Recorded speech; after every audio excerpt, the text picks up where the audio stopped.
Falando das informações que nós precisamos para estruturar um bom plano de seguro. E aqui eu vou falar já na perspectiva pessoal, tá bom?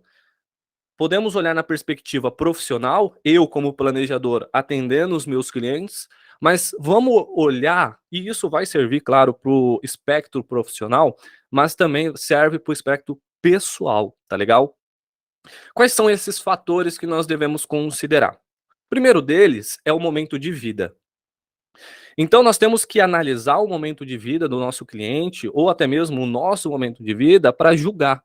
Afinal, existe uma correlação aqui muito legal que quanto mais novo, menos problemas de saúde, entre aspas, mais barato tende a ser um seguro. E estrategicamente isso pode ser muito importante no longo prazo. Então esse momento de vida é extremamente importante analisar. Qual que é o momento de vida? É construção patrimonial?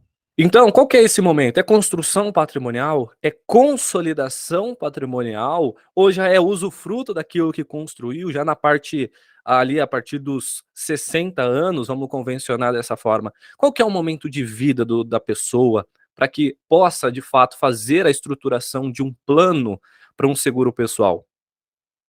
Da mesma forma, e anda colado com esse tópico momentos de vida, nós temos as responsabilidades, nós temos o contexto familiar.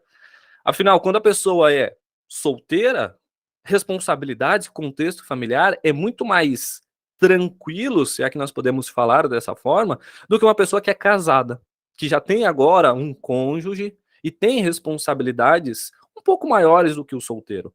Da mesma forma, para aqueles que têm filhos, né? Casal é muito diferente do que casal com filhos. As responsabilidades aumentam de forma significativa. Então, isso também tem que ser considerado na estruturação de um plano. O padrão de vida. Na verdade, um dos maiores problemas de seguro, e aí eu já abro o leque para todo tipo de seguro, inclusive a própria Seguridade Social, né, para contribuir na previdência, na previdência pública. Existem estudos que cerca de apenas 1% da população terá, ou já tem, né, 1% da população tem, e ainda assim terá condições de se sustentar dentro do seu padrão de vida na aposentadoria. E não somente na aposentadoria, mas durante a vida. Veja, nós temos, e eu já vou falar a respeito dessa escada de construção patrimonial, mas o imprevisto, ele é imprevisto.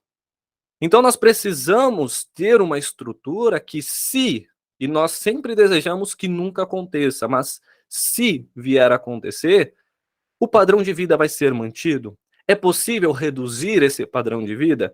E o padrão de vida aqui com vocês que eu quero debater não é a respeito somente de ah, não é a palavra correta, mas assim, de regalia, sabe? Por exemplo, comer em um restaurante fora, poder fazer viagens a passeio. Não, mas tem pessoas que têm um custo de vida muito alto, dado algum tipo de situação, onde precisa, por exemplo, fazer o uso de medicamentos caros, filhos que geram custos também. Então, nós temos que olhar o padrão de vida.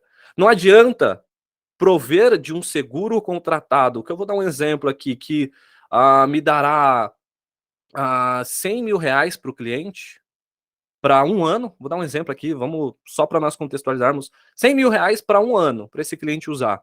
Sendo que o custo de vida desse cliente, o padrão de vida desse cliente é de 20 mil mensal. Então veja que não tem, vamos supor que ele não vai poder, acontecer alguma coisa com esse cliente, ele vai ficar um ano parado. Então ele vai prover de um seguro que está pagando para ele 100 mil reais, sendo que o custo de vida dele é de 240 mil anual. Existe um descasamento. Então é muito importante analisar esse padrão de vida e, claro, o prêmio tende a ficar mais caro, é óbvio, mas não adianta pagar mais barato se sua receita vai zerar e você vai ter nem metade daquilo que você precisa. O histórico de saúde, seja pessoal, seja familiar, aqui é um grande ponto a ser analisado.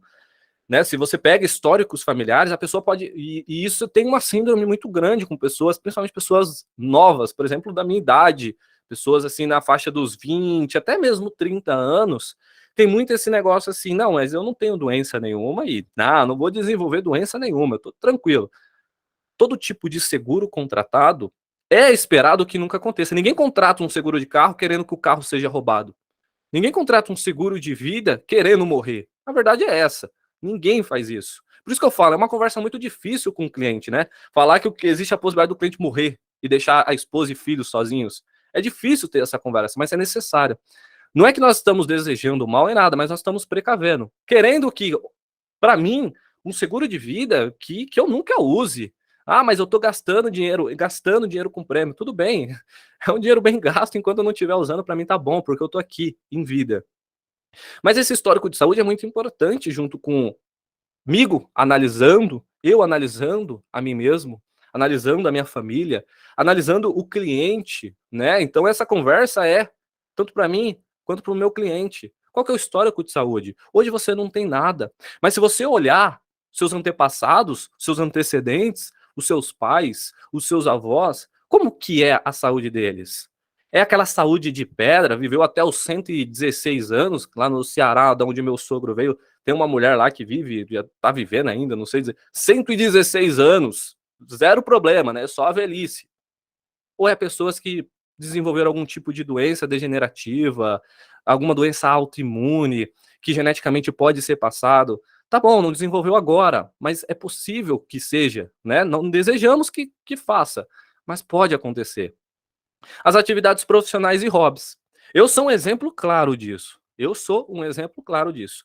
Afinal, a minha atividade profissional, o máximo que ela pode me proporcionar, talvez, é algum problema de coluna, caso eu não tenha precauções na hora de sentar numa cadeira. Né? Posso desenvolver ali alguma hérnia de disco, algum estresse lombar, principalmente. Minha atividade profissional é tranquila, mas tem pessoas que trabalham com isso. Pessoas que trabalham na indústria, né? Eu também tenho formação, por exemplo, em mecânica de usinagem. Então, assim, na época que eu estava no Senai,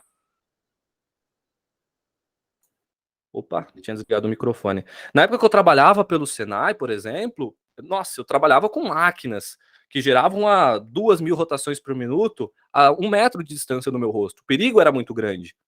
Mas hoje não. Minha atividade profissional não é algo de muito risco para mim. Então isso também tem que ser considerado junto ao aluno, junto a você. Só que, por exemplo, o meu hobby, ele é um pouquinho mais complicado. Eu sou o cara fã de esportes de aventura. Semana passada, por exemplo, eu estava descendo um rio fazendo raft. É perigo. Então você também tem que analisar quais são os hobbies do seu cliente, quais são os seus hobbies, para que faça uma estrutura de um bom plano para um seguro pessoal. E claro, reflexões sobre imprevistos. Hoje fica até mais fácil, infelizmente, ter esse tipo de conversa junto ao cliente, porque nós acabamos de passar por algo que mudou, se é que eu posso dizer assim, a nossa cosmovisão, o nosso todo, né, o nosso universo foi mudado a respeito de imprevistos, infelizmente, por causa do Covid-19. É algo que marcou a nossa geração, não vai ser esquecido e nunca mais vai ser esquecido.